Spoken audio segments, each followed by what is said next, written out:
All right, day 8 update. I didn't do that on purpose to rhyme, but hey, it rhymes.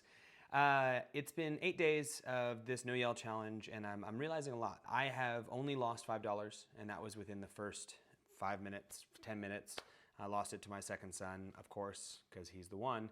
But other than that, I've held pretty strong. And people are asking me what strategies I'm using and what other things am I doing not to yell.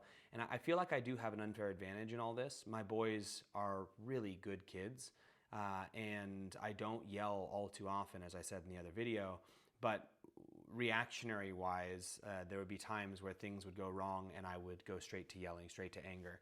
And what I've found has really helped me is, honestly, as simple as it sounds, that $5, not that I care about losing $5, but that it gives me a moment to think. It gives me a second to pause and go, is there another strategy other than yelling right now? Is there something else I could choose to do? And as simple and as dumb as that sounds, it's working really well for me. I don't know how long I'll continue to do this, whether it be indefinite or just the 30 days, but like it's a good reason to pause. Just because it's another little nagging thing in your head that's like, hey, can you be more effective? Is there something else? So if you haven't already tried the $5 thing, I highly recommend it.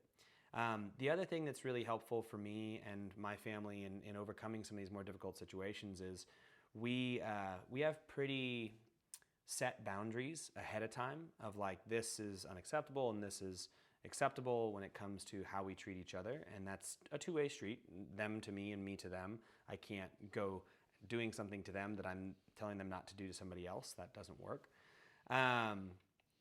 But we have a boundary that it's like, hey, if you cross this, then, non-emotionally, I'm going to have to remove something that is a freedom of yours.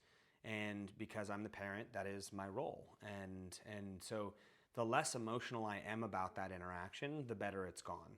The more angry and in the moment things are, the worse it's gone. So we've set some boundaries up ahead of time, and there's a few things that we know that they would lose privileges on, like video games on the weekend. The statement around like, hey, I really don't want to take this away, but if you don't, follow through on what I just asked you to do, unfortunately, I'm going to have to remove this privilege that you have, has worked really well, in addition to the taking the pause and trying to redirect and all these other things.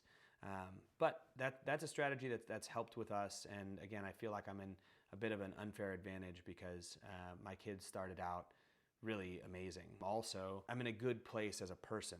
I'm not too worried about things like finances. I'm not too worried about things like my role in the company that I work for. I'm not too worried about some social media comment that someone said about me. I'm not worried about my relationship with my wife. It's more just like, this is one of the things that is a pain point in my life, and it's one of very few. So I understand I'm in a more privileged place to react a little bit more conscientiously than some. So that's it. Those are the updates. Day 8, doing good, doing great, like I said, and looking forward to many more.